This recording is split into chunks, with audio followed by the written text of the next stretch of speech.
जी प्यारे बच्चों, कैसे हैं आप? मैं उम्मीद करता हूं आप सब ठीक होंगे। आज की वीडियो में बात करेंगे आपसे टेस्ट योरसेल्फ 9.1 की। ये हमारी पहली वीडियो है टेस्ट योरसेल्फ की और इंशाल्लाह हम आपको पूरी बुक की टेस्ट योरसेल्फ प्रॉपर तरीके से कराएंगे। So welcome to GS chemistry YouTube channel. चलते हैं पहले सवाल की तरफ।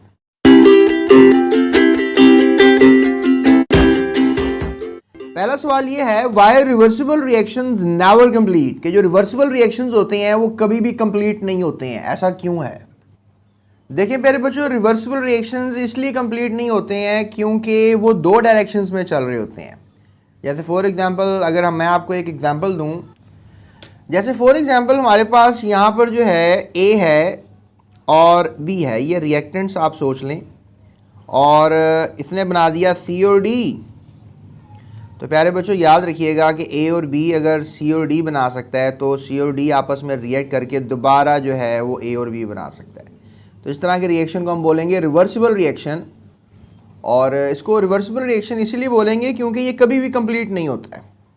लेट्स से दैट कि हमारे पास कुछ वैल्यू ए और बी की है, अगर वो सी और डी बन जाए तो ए और बी तो ख़त्म हो जाए, लेकिन the big things comes here कि जो सी और डी हैं वो भी आपस में रिएक्ट करके ए और बी दोबारा बना देते हैं, यानी ना ए और बी ख़त्म होते हैं ना सी और डी ख़त्म होते हैं। तो जब ये ख़त्म नहीं होंगे तो फिर डेफिनेटली ये फॉरवर्ड जाता रहेगा रिएक्शन, और यहाँ से ये रिवर्स आता रहेगा। तो जब रिएक्शन फॉरवर्ड और रिवर्स दोनों डायरेक्शंस में चल रहा हो उसको रिवर्सिबल रिएक्शन कहेंगे, और उसको ये भी कहेंगे कि ये कभी भी कंप्लीट नहीं होगा क्योंकि ए और बी सी और डी बनाते रहेंगे और सी और डी ए और बी बनाते रहेंगे।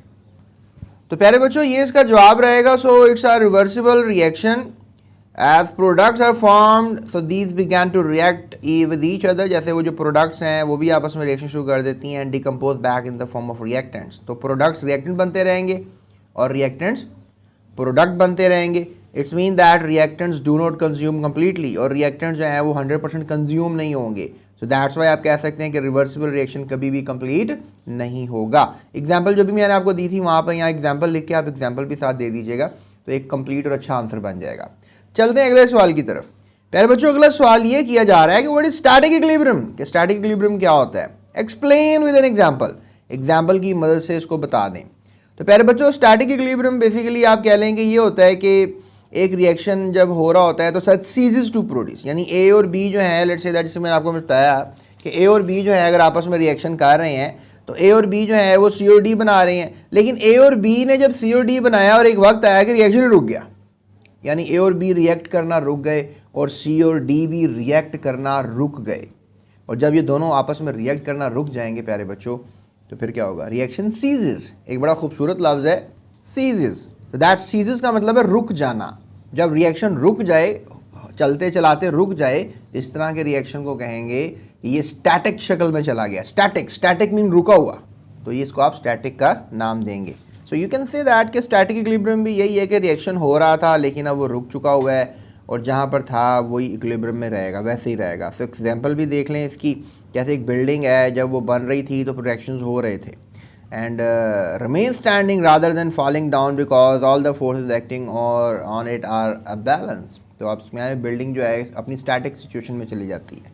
वो बना के जो है वो बिल्डिंग जब बन जाती है तो फिर वो बनना रुक जाती है एंड वो स्टैटिक हो जाती है, रुक जाती है, ठहर जाती है, सीज हो जाती है। तो ये इसकी अच्छी एग्जाम्पल रहेगी स्टैटिक इक्विलिब्रियम की। उसके बाद प्यारे बच्चों हमारे पास आ जाता है तीसरा सवाल। तीसरा सवाल क्या है जी? Why the amount of reactants and products do not change in a reversible reaction at equilibrium. यानी कि जो अमाउंट ऑफ रिएक्टेंट्स होते हैं या प्रोडक्ट्स होते हैं, जब एक रिएक्शन रिवर्सिबल हो चुका होता है, मतलब एक इक्विलिब्रियम पे जा चुका होता है, तो फिर वो चेंज क्यों नहीं होते? रिएक्टेंट्स और प्रोडक्ट्स की वैल्यू चेंज क्यों नहीं होती?